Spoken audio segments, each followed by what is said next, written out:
Latest updates ఎప్పటికప్పుడు పొందడానికి Big TV WhatsApp channel follow అవ్వండి. లింక్ డిస్క్రిప్షన్ లో ఉంది. సూటిగా చెప్పండి, నిజంగా మీకు కావాల్సింది తెలుగుదేశం పార్టీ పతనమా లేకపోతే చంద్రబాబు నాయుడు నాశనమా?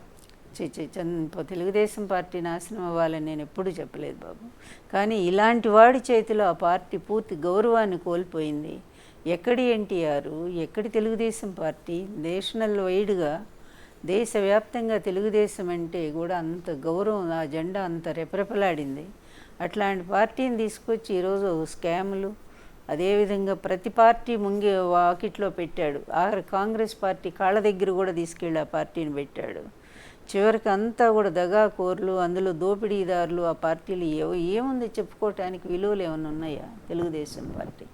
అందువల్ల పార్టీని నేనేమంటా, పార్టీని దిగజార్చింది చంద్రబాబు. ఆ వ్యక్తి తొలగితే ఎవరైనా మంచి వ్యక్తి వస్తే ఆ పార్టీ బాగుపడుతుంది. అంటే పార్టీ నుంచి దేనికైనా సిద్ధం అని చెప్తున్న చాలామంది నాయకులు ఈ రోజున ఒకరికొకరుగా జారిపోతున్నారు. కొందరేమో పరారవుతున్నారు, మమ్మల్ని క్షమించమని అడుగుతున్నారు. అంటే ఈ పరిస్థితిని పార్టీ ఎలా జీర్ణించుకుంటుందమ్మా? ఏంది బాబు, ఇవన్నీ కామన్. తెలియంది ఏముంది రాజకీయాల్లో? పవర్ పాలిటిక్స్ కదా. ఇదే చంద్రబాబు నాయుడు ఇక్కడ అలిపిరి ఘట్టంలో దెబ్బతిన్నప్పుడు వెళ్ళి దేవేంద్ర గౌడ్ ఆయన కుర్చీ మీదే కూర్చున్నాడు ఏకంగా, ఇంకా ఆయన లేచి రాళ్లే అని చెప్పి. అలాగే ప్రజారాజ్యం పార్టీ పెట్టాక ఎంతమంది తెలుగుదేశం వాళ్ళు జాయిన్ అయిపోయారు అప్పుడు చెప్పండి కదా. చిరంజీవి గారు, ఈ జ్యోతుల అప్పారావు, నెహ్రూ లాంటి వాళ్ళు వెళ్ళిపోయారు. సీనియర్స్ చాలామంది వెళ్ళి జాయిన్ అయిపోయారు కదా.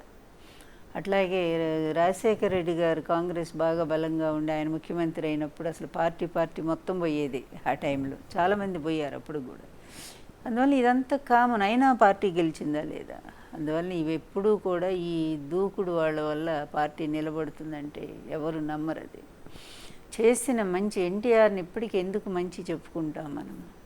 ఎవరు ఉన్నా లేకపోయినా సరే ప్రజలు ఓట్లు వేస్తారు, మళ్ళీ తెచ్చుకుంటారు వాళ్ళకి కావాల్సిన నాయకుడిని. జగన్ కూడా అదే బాటలో ఉన్నాడు. నాకు తెలిసి ప్రజలకు మంచి చేసినటువంటి నాయకుల్లో జగన్ కూడా ఒకడు.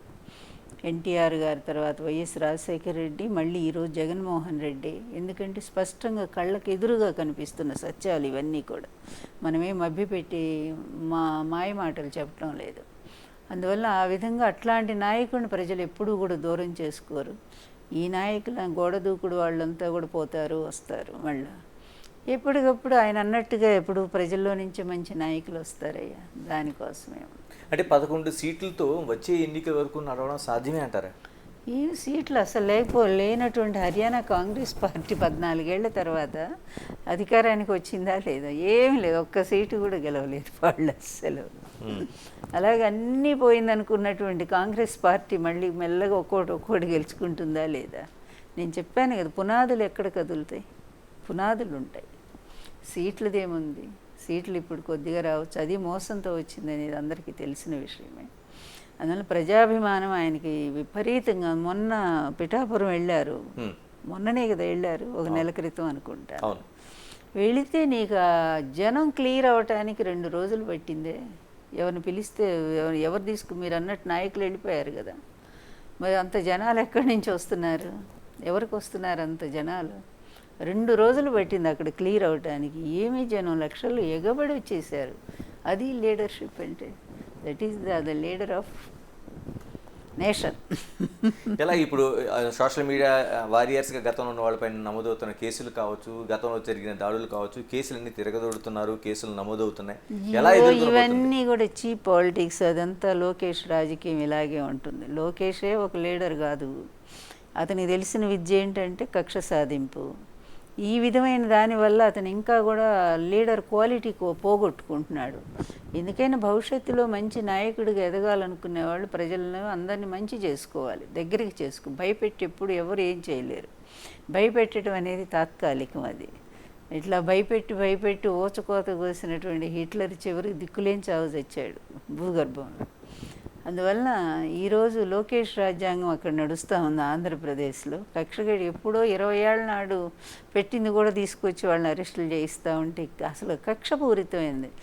ఈ గవర్నమెంట్ ఏర్పడక ముందు నుంచి ఎంతమంది వైకాపా కార్యకర్తలను చంపేశారు, ఎంతమంది ఆస్తులను లూటీ చేశారు, ఎంతమందిని ఆత్మహత్యకు ప్రేరేపించారు, ఎన్ని అవమానాలు చేశారు, ఎన్ని మానభంగాలు జరుగుతున్నాయి రాష్ట్రంలో. సిగ్గుపడాలి నిజంగా. ఇది ప్రభుత్వమేనా? ప్రజాస్వామ్యంగా మీరు ఎన్నిక కాలేదు కనుకనే అవి పట్టించుకోవట్లేదు అనిపిస్తోంది నాకు. ప్రజాస్వామ్యబద్ధంగా ఎన్నికైన వాడు ఎవడైనా సరే తన పరిపాలన చూసి బాధపడతాడు. అయ్యో, నా పరిపాలనలో నాకు ఓటేసి గెలిపించిన ఈ ప్రజలకి ఇంత అన్యాయాలు జరుగుతుంటే ఎట్లా భరించడం ఎట్లా అని పోలీసులకు మంచిగా వార్నింగ్ ఇచ్చి వాళ్ళని లా అండ్ ఆర్డర్ ప్రాబ్లం లేకుండా తయారు చేస్తారు. కానీ పోలీసులనే law and order problem create చేయిస్తూ ఉంటే ఇంకేం గవర్నమెంట్ అయ్యా? ఎవరైనా న్యాయం ఆలోచిద్దాం. ఇక్కడ పార్టీలు కాదు, మరొకటి కాదు, ఏ ప్రభుత్వం ఉన్నా సరే అతి దారుణంగా ఉన్న ఆంధ్రప్రదేశ్ పరిస్థితి. ఈరోజు ఇచ్చిన హామీలు పక్కకు పోయినాయి. దాని డైవర్షన్ కోసం ప్రతిపక్ష నాయకుడి మీద అనుక్షణం ఏదో ఒక రకమైనటువంటి నిందలు వేయటం. అది మొన్నటిదాకా లడ్డు వ్యవహారం నడిపారా? ఏది మరి రుజువులయ్యి?